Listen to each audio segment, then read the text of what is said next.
పాత బెండ్ అయిపోతా అంటే పచ్చి అయిపోతే మన అన్ని కతరాడు వేసి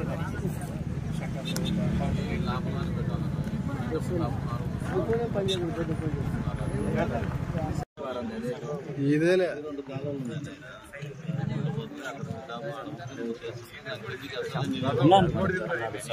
మళ్ళీ మీరు తిరగండి, ఎక్కడెక్కడ ప్రాబ్లమ్స్ ఉన్నాయి కూడా అది కూడా ఎట్లా సెట్ చేయాలి.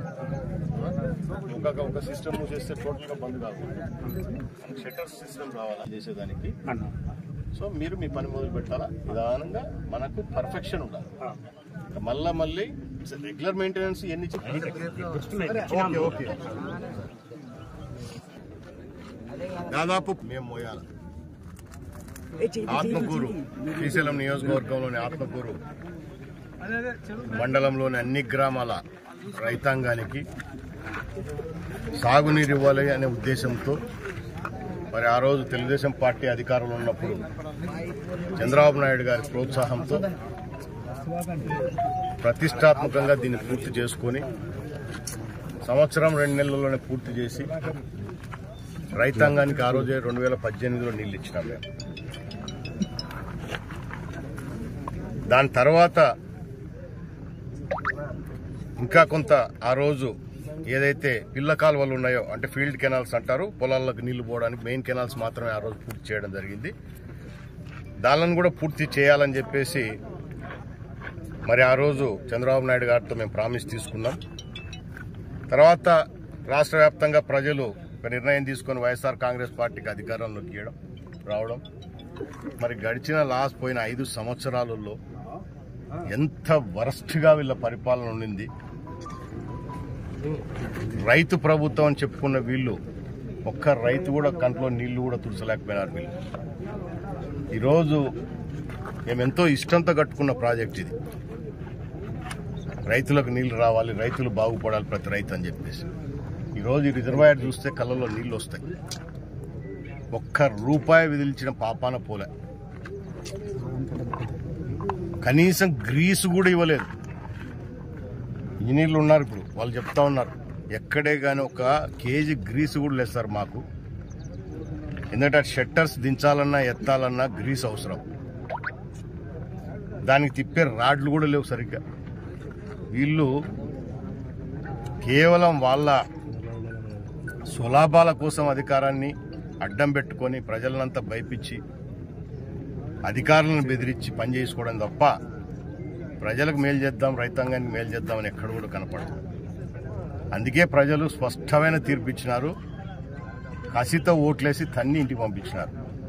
ఇంకా మళ్ళీ వీళ్ళు వస్తారని కూడా కలలు కనాకమని చెప్పేసి వైఎస్ఆర్ పార్టీకి చెప్తా ఉన్నా. అందుకే మళ్ళీ ప్రజల అభిష్టం మేరకే మళ్ళీ ప్రభుత్వం ఏర్పడింది. ఏదైతే రైతాంగానికి అవసరమైన కార్యక్రమాలు ఉన్నాయో ముఖ్యంగా ఈ సిద్ధాపురం మన నియోజకవర్గంలో తెలుగుగంగ కానివ్వండి, ఎస్ఆర్బీసీ కింద కానివ్వండి, సో అన్ని ముందు ప్రధానంగా రైతాంగం పైన దృష్టి పెడతామని నేను ఎలక్షన్ల ముందు కూడా చెప్పడం కూడా జరిగింది.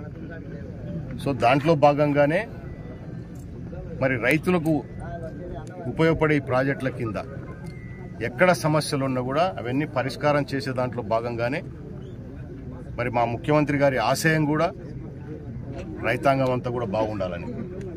సో ఈ సిద్ధాపురానికి సంబంధించి ప్రధానంగా చాలా పనులు ఇప్పుడు పెండింగ్ ఉన్నాయి.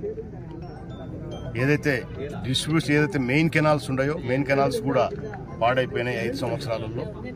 అలాగే పాత ఫస్ట్ స్లూయిస్ ఏదైతే ఉందో అది కూడా పూర్తిగా పనిచేయని పరిస్థితిలో ఉంది. ఇప్పుడే నేను అధికారులు ఇంజనీర్లతో కూడా మాట్లాడి ఏదైతే పాత స్లూయిస్ ఉందో ఇది కూడా కొత్తగా ఎస్టిమేషన్ చేయండి.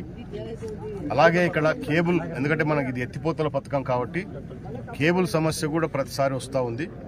ఈ కేబుల్ సమస్యతో పంపింగ్ చేయాల్సిన టైం, నీళ్ళు వచ్చిన పంపింగ్ చేయాల్సిన టైంలో పంపింగ్ కరెక్ట్గా మనం చేసుకోలేకపోతున్నాం.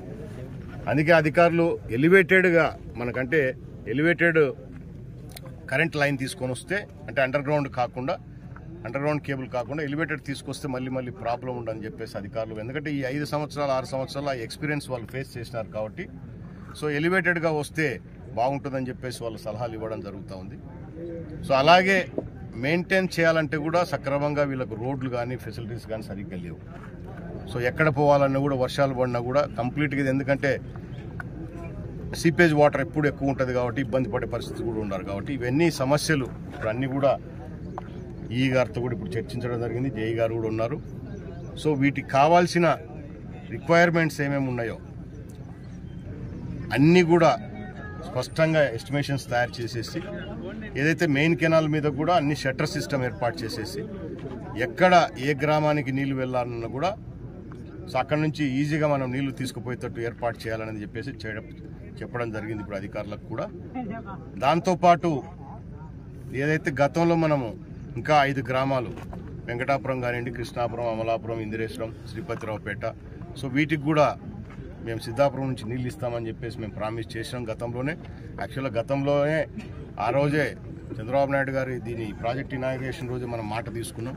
దానికి సంబంధించిన ఎస్టిమేషన్స్ కూడా ఆ రోజు 14-15 కోట్లకు మనం పంపించడం కూడా జరిగింది. సో అవన్నీ టెండర్లు వచ్చే దశలో ఎలక్షన్ రావడం ఆగిపోయినాయి. ఈ మహానుభావులు కూడా మేము కూడా చేస్తామని చెప్పారు, ఎక్కడా చేయలేదు. సో ఏదైతే ఆ 5 గ్రామాలకు కూడా దాదాపు 5-6 వేల ఎకరాల పొలం కూడా అది నీళ్ళు ఇవ్వడానికి అవకాశం ఉంది సిద్ధాపురం నుంచి. కాబట్టి సో అది కూడా ఎస్టిమేషన్స్ మళ్ళీ తయారు చేయమని చెప్పినాం. సిద్ధాపురం కింద ఇక మీదట నేను అధికారులు కూడా కోరింది ఏంటంటే, హడావిడిగా మనం ఏం ఎస్టిమేషన్స్ చేయాల్సిన పని లేదు. పూర్తిగా గ్రామాలలో రైతులను పెట్టుకొని ఈ కెనాల్స్ అమ్మడి తిరిగి వాళ్ళకి ఎక్కడెక్కడ ఎలాంటి రిక్వైర్మెంట్స్ ఉన్నాయో, ఎందుకంటే ఇప్పుడు అందరికీ 5-6 ఇయర్స్లో ఎక్స్పీరియన్స్ వచ్చింది కాబట్టి ఇట్లా అధికారులకు కానీ ఎక్కడెక్కడ మనకు దీంట్లో ఉన్న తప్పులన్నీ కూడా తేలడం జరిగింది. కాబట్టి ఇప్పుడు పర్ఫెక్షన్గా చేసుకోవాలనే ఉద్దేశంతోనే సో ఈరోజు అధికారులతో సహా మనం అందరం కూడా ఇక్కడికి రావడం జరిగింది. కాబట్టి ఇవన్నీ కూడా తయారు చేయమని చెప్పాము. సో తప్పకుండా ఈ ఆత్మకూరు మండలంలో ఉన్న సిద్ధాపురం కింద ఏదైతే పొలం ఉందో దాదాపు 23,000 ఎకరాలు, ఈ 23,000 ఎకరాలు ఎక్కడ కూడా అడిషనల్గా మళ్ళీ ఒక 5-6 వేల ఎకరాలు అంటే దగ్గర 30,000 ఎకరాలు దీనికి నీళ్లు కావాల్సిన పరిస్థితి ఉంది. కాబట్టి దీన్ని ఏ విధంగా అయితే పర్ఫెక్షన్గా మనం తీసుకొస్తామో అన్ని విధాలుగా తీసుకొచ్చేసి రైతాంగం చివరి ఆయకట్టు ఏదో ఒక అర్ధ ఎకరం ఉండని, పావు ఎకరం ఉండని, ఎకరం ఉండని అందరికి కూడా